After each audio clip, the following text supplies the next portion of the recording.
the Central Ontario Standardbred Association is working with you to ensure a vibrant horse racing community.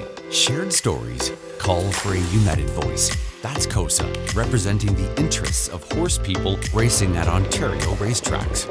So whether you're first, last, or somewhere in between, we've got your back. With insurance, benefits, free lifetime memberships, and more. COSA. Follow our stories on social and check out the process at cosaonline.com. Preferred Equine Online has proven time and time again to be the industry's online provider, selling the highest priced horses in all categories online, including racehorses, broodmares, yearlings, weanlings, and stallion shares. Full service, trusted and transparent. Contact Preferred for your online sales needs at www.preferredequineonline.com or call 914-773-7777. Winback Farm of Ontario is home to outstanding sires, including a three-time millionaire pacer tattoo artist who is new in 2025, the last great son of the legendary Sub Beach Somewhere and multiple stakes champion Beachglass, Meadowlands Pace and Ontario Sire Stakes champion Lawless Shadow, and the richest pacing stallion in all of harness racing history, the great Hall of Famer Mick Wicked. Also standing at Winback Farm, Archangel, Better Than Cheddar, Betting Line, My MVP, and Trixton. For more information, visit winbackfarm.com. I'm Jaimi MacDonald, and we're talking two-year-olds with Mark Etsell on Harness Racing Update. He had a fantastic 2024 season, and one of those highlights comes with Highland Kismet's holding his own on both sides of the border.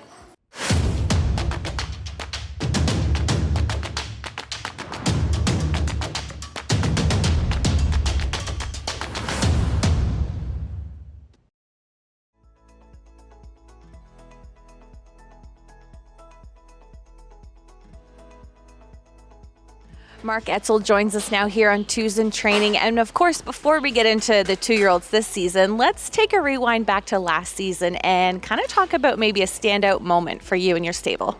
It had to be Highland Kismet at the Hambo. I mean, 200 feet before the wire, we thought we were winning it. So, but to be second, it was great. It was a great experience and a lot of fun. And what are his plans this season? How is he coming back? And kind of all the details about him. He's training really good. Probably going to qualify him around the 1st of May. He's well staked, so we'll see what happens. And another one to look back at, just an incredible years you had with her, was Adair Castle. And of course, that decision to sell her and she moves on to be that broodmare. What was that decision like for you guys? It was a tough one, but her racing career was over. She was tired and, she didn't want to play anymore like she used to. The four of us owned her, and it was, everybody's up in age, and to breed her ourselves didn't seem realistic, so we made the tough decision to sell. She went to a good home. They're breeding her to Walner, so we're hoping for good things for her. Very exciting to see that, colt or filly in a couple years. That'd be very exciting. I know I won't be able to afford it, but what the heck. And cheer from afar, right? That's right. So let's talk about, sales and yearlings and getting into that. Like, do you find you're going back to the same sire or dams kind of each season, or at least checking them out? Yeah, we check out the sires we've had success with, and same with the families. We don't always get the ones we want, but there's not much to choose from in Ontario for trotters right now, so we only have a couple that we really key in on. And in general, as a group, how are they going? Any surprises yet? No, everybody's doing good. The fillies are probably, two fillies are maybe a little ahead of the rest of them, but other than that, it's not a bad bunch. And just in general, making those stake decisions for your two-year-olds, what does that process look like for you? It's tough because you go down the list and everybody says, well, let's put them in this, let's put them in this, and all of a sudden you look at the end result on the total tab and you go, I don't know, that's maybe not the best decision, but I guess if you want to play, you got to pay. Absolutely, and one that we can play close to home is the OSS program, and of course you come back to it year after year. Other than being, just down the road, what draws you to it? It's a very good program. I mean, it's not a lot of money to keep them eligible, and they go for good dough, and it's competitive racing, and it's close by. Especially on 2-year-olds, it doesn't take a lot of them. They don't have to travel hundreds of miles to race, so it's a very good program. And let's talk about some of the ones we saw on the track today. The first one here is your Father Patrick filly, sister Scarlett. Yeah, she's a really nice filly.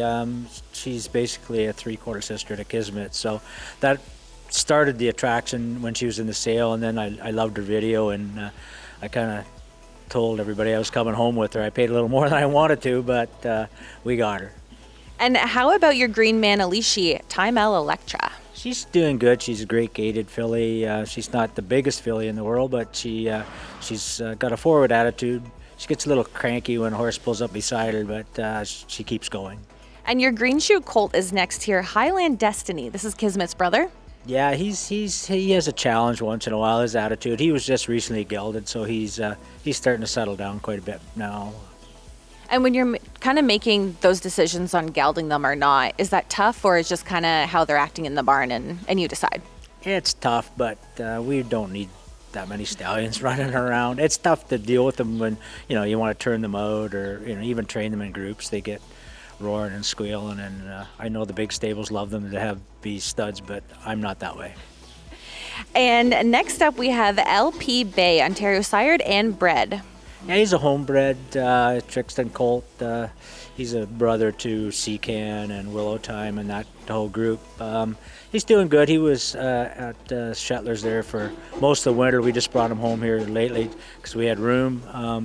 Great gaited colt, and pretty honest, and he wants to go forward, so we're hoping for good things for him.